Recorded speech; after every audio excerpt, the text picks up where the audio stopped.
did manage to do the first portion yesterday on my own. We are in the second reading of week 5 in Bereshit, or Genesis, Parsha Chayei Sara, starting with verse 17 of chapter 23. The field of Ephron was in Machpelah, facing Mamre, was established as Abraham's possession. This included the field and the cave which was in it, all the trees that were in the field, which were within its border around.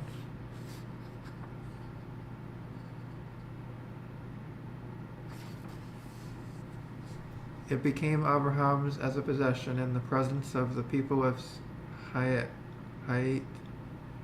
who had come to the gate of his city. Afterwards, Abraham buried Sara his wife in the cave in the field of Machpelah, facing Mamre, which is in Hebron, in the land of Canaan. The field and the cave within it were established as Abraham's burial plot, purchased from the people of Chayei. Abraham sends Elazar to find a wife for Yitzchak. Abraham, starting chapter 24, Abraham was old, but still immersed into daily life. God had blessed Abraham with everything, including a son. Abraham said to his servant, the senior member of his house, who was in charge of everything he had, please place your hand under my thigh to swear an oath. I will make you swear by God, the God of the heavens and the God of the earth, that you will not take a wife for my son from the daughters of the Canaanites, amongst whom I live. Rather, you should go to my land, to my birthplace, and you will take a wife for my son, for Yitzchak.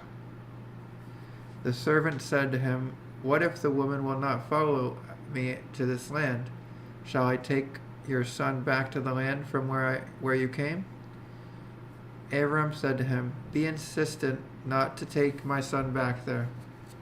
God, the God of the heavens, who took me from my father's house in Haran, and from the land of Ur-Kasdim, where I was born, who spoke to me about my needs, and who swore to me at the covenant of the parts, saying, I will give this land to your descendants. He will send his angel ahead of you, and you will take a wife for my son from there.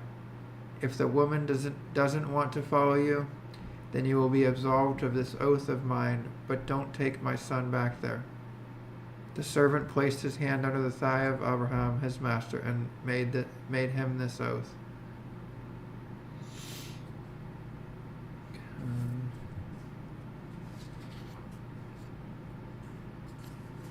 There are a few notes below.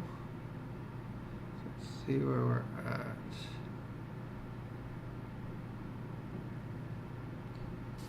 Okay. How is the verse 17? How is the field established? Rashi in Hebrew literally means. Rashi's commentary is in Hebrew literally. Vayacham literally means it arose. It experienced an elevation for it left the possession of a common person and entered into the possession of a king. The literal meaning of the verse is the field and the cave which was within it, and all the trees were established as Abraham's possession. Commentary from Paniach Raza.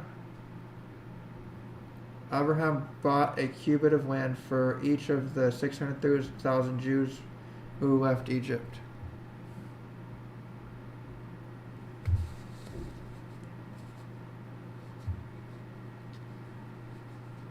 establishing the field, verse 17.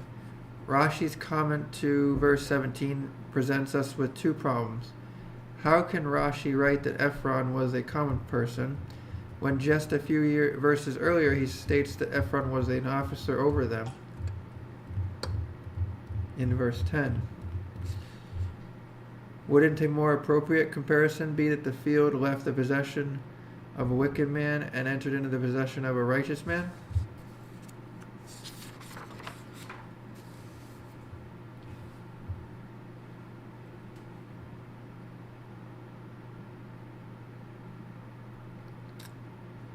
First, Rashi writes that Vayacham means it was elevated. And then in a second interpretation, he explains that the literal meaning of the word is it was established. Surely Rashi should have taught us the literal translation first, before the more allegorical interpretation about the field's elevation.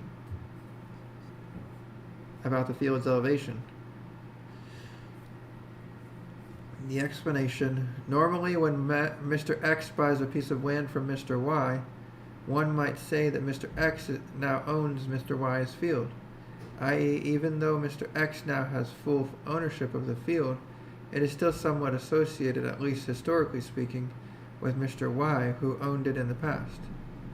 On the other hand, if the king acquires Mr. Y's field, one would not refer to it as His Royal Highness's land, which used to belong to Mr. Y. Clearly, when a king acquires something from a commoner, it becomes completely stripped of its former common association and associates a new exalted identity. Abraham's intention in purchasing Ephron's field for its full price, rather than accepting it as a gift, was in order to dissociate the plot with its former owner as much as possible. Therefore, Rashi has stressed that at the literal level, Abraham's primary intention was to elevate the field to complete Jewish ownership. Sparks of Hasidut says, based on the comment of Paneach Raza that Abraham bought a cubit of land for every Jew, it follows that the purchase of the field of Machpelah was the first step towards the final redemption. In fact, since this was the first piece of land of Israel, which was acquired by the Jewish people, it was of the utmost importance to possess the land totally, stripping it of any non-Jewish connection.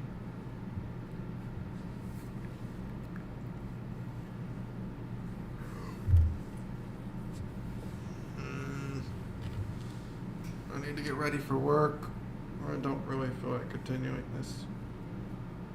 I did what I wanted to do. I'm reading the Torah. There is a lot left to read.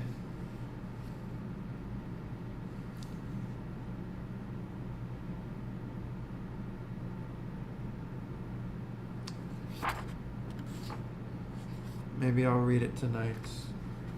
I don't know. I don't tend to do anything really constructive at night, and I keep on screwing myself up and getting stuck watching YouTube shorts or YouTube videos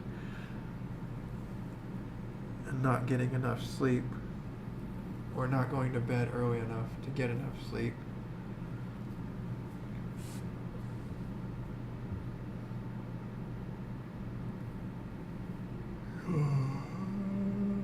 I would go to call it here then.